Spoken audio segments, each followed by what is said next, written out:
Buenas tardes, profesor. Nuestro equipo está conformado por Valeria Ocho Zuluaga, León Chávez, Ali Ramírez, Ana Lourdes Morales y Diana Gómez Carrillo. Y bueno, este es nuestro reto de los supercapacitores. Y bueno, para empezar como introducción debemos entender qué es un supercapacitor, entonces por ende un capacitor. Un capacitor es un componente eléctrico pasivo de dos terminales utilizado para almacenar energía electrostáticamente en un campo eléctrico. Contienen al menos dos conductores o eléctricos separados por un dieléctrico. Este dieléctrico es un aislante. Y si nos enfocamos en los supercapacitores, que son como el tema principal de todo este reto, estos se utilizan principalmente en la industria automotriz como baterías, ya que poseen pues, muchas propiedades que una batería normal no posee, como se ven en pantalla, el tiempo de carga, descarga, pero principalmente la densidad de energía, ya que pueden retener más energía en menos espacio.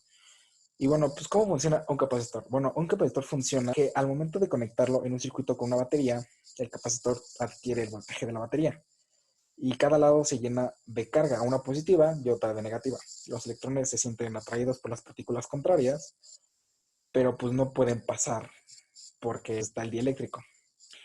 Y se quedan en su lugar hasta que se abre otra ruta en el circuito. Y al abrirse esta ruta, ahí se puede usar para proveer de energía a una lámpara, a un LED, a lo que sea que necesite ser hecho con energía. Va a llegar un momento donde toda la energía ya se haya utilizado o se haya acabado.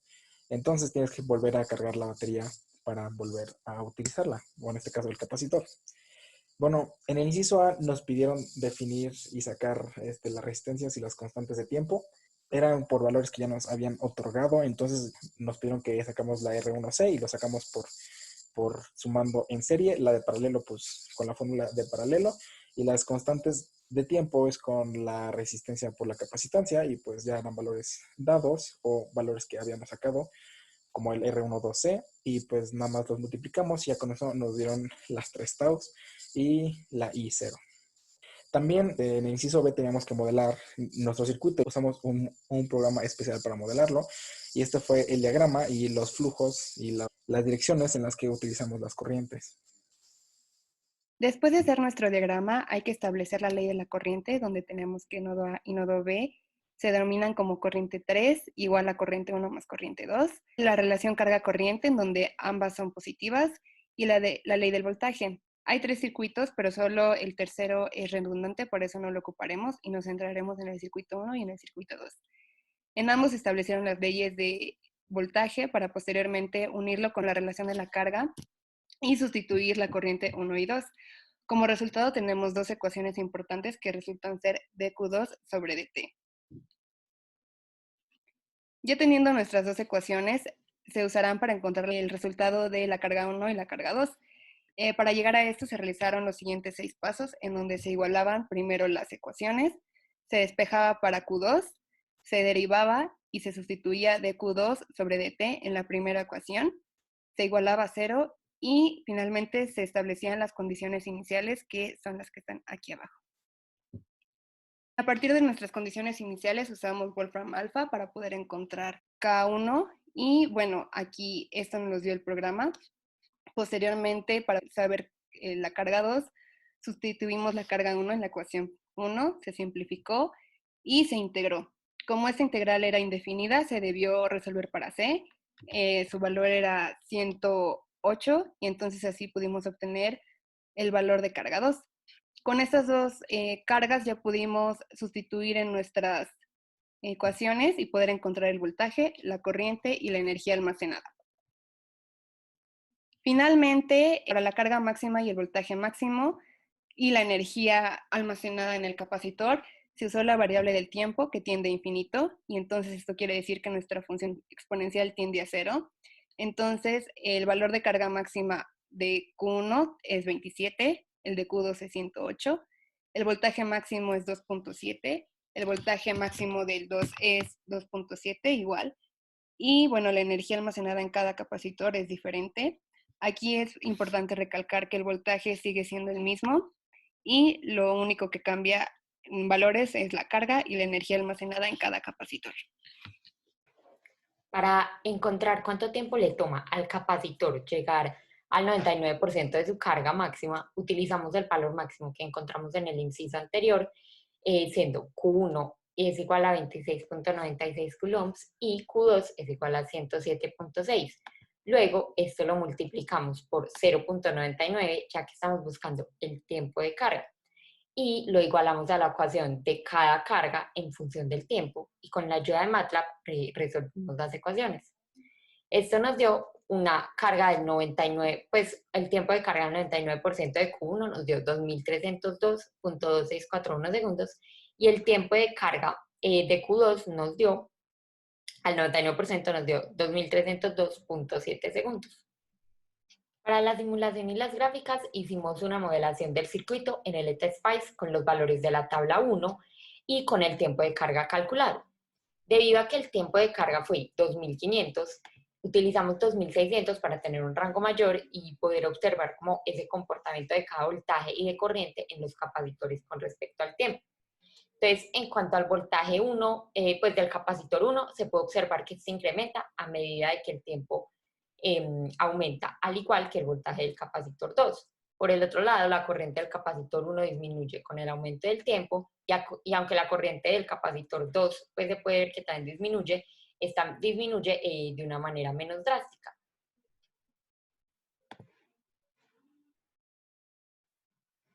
En el inciso H demostramos que llegamos a las siguientes ecuaciones. Una ecuación que define la carga con respecto a los valores de tau y Q2 y una ecuación diferencial de segundo orden. Lo primero que hicimos fue obtener los valores de tau 1, 2 y 3, multiplicando las resistencias por cada capacitor correspondiente y obtuvimos los siguientes valores. Después de eso procedimos a obtener el valor de la corriente 0 y la obtuvimos dividiendo el voltaje sobre la resistencia equivalente 1C. Obtuvimos lo siguiente, 270 sobre 1001, que es aproximadamente 270 mA. Después de eso procedimos a sustituir los valores de tau y de la derivada de Q2 con respecto al tiempo y Q2 que obtuvimos de la ecuación previa, y con esto llegamos a esta expresión. Estas dos ecuaciones sirven para describir el proceso de carga con respecto al tiempo de cada capacitor. El siguiente paso consistió en obtener el tiempo de carga. Para esto utilizamos la ecuación que define tiempo de carga como 5 sobre el valor absoluto mínimo del rango de R positiva y R negativa. Observamos que R está definida por los coeficientes de B y C de la ecuación diferencial de segundo orden que obtuvimos en el inciso previo.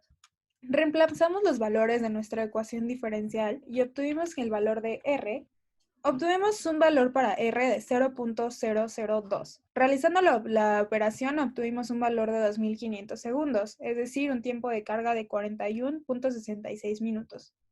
Utilizando las ecuaciones previas, obtuvimos un tiempo de carga de 2302.2641 segundos para Q1 y un tiempo 2 de 2303.7 segundos. Para el inciso J buscamos el valor que debía de tener la resistencia C si se buscaba reducir el tiempo de carga 10 veces, es decir, pasar de un tiempo de 2500 segundos a uno de 250. Utilizamos el siguiente procedimiento y al final llegamos a que el nuevo valor de la resistencia C debía de ser 983.5 mA. Este fue nuestro procedimiento. Tomamos la ecuación diferencial de segundo orden de Q2 y sustituimos las variables que ya teníamos. T1 lo dejamos como variable ya que su valor depende de la resistencia equivalente 1,2C. Con el nuevo valor de tiempo de carga, despejamos el valor de R. Utilizamos los coeficientes de nuestra ecuación diferencial y los sustituimos en la definición de R para obtener una ecuación de un solo término. Despejamos el valor de tau 1. Después utilizamos las ecuaciones que definen a las resistencias de nuestro circuito que habíamos obtenido previamente y las fuimos resolviendo de adelante hacia atrás hasta llegarle a la expresión de R1C. De aquí simplemente despejamos el valor de RC y al final obtuvimos que el nuevo valor de RC debía de ser, como ya había mencionado, de 983.5 mA. Una observación rápida es que a pesar del cambio del valor de la resistencia, esto no afecta la capacidad de energía almacenada máxima en ambos capacitores. Ahora está la simulación con una nueva resistencia.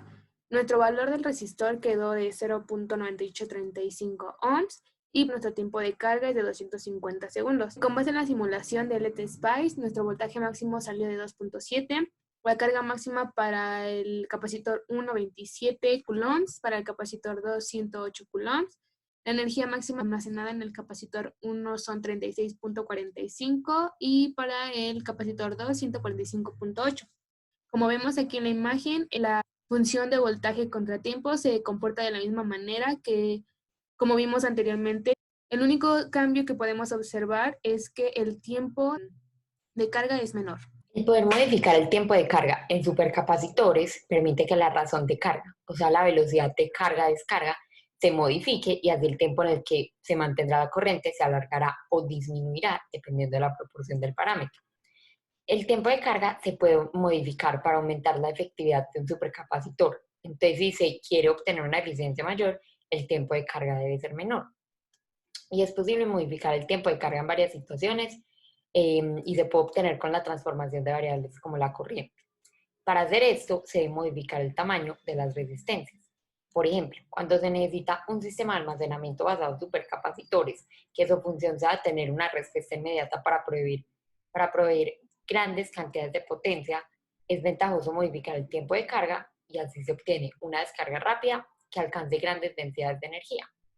Y resulta provechoso modificar el tiempo de carga ya como conclusión, principalmente cuando se quiere obtener una mayor eficiencia, para la cual se debe disminuir el tiempo en el que se carga el supercapacitor con menor resistencia en el circuito, ya que como se explica pues en el siguiente inciso, mientras más pequeña sea la resistencia, menor será el tiempo de carga. Ahora vamos a comparar en el inciso M entre un capacitor y un supercapacitor.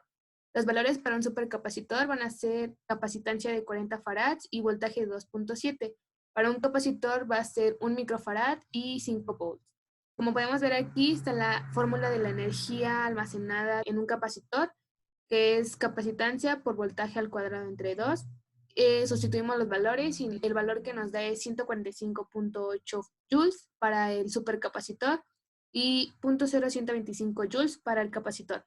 Lo que podemos demostrar de esta parte es que como la fórmula depende de la capacitancia y del voltaje, el valor o la energía almacenada también va a depender de, por ejemplo, cuánta capacitancia tenga un supercapacitor y cuánto voltaje se le suministre.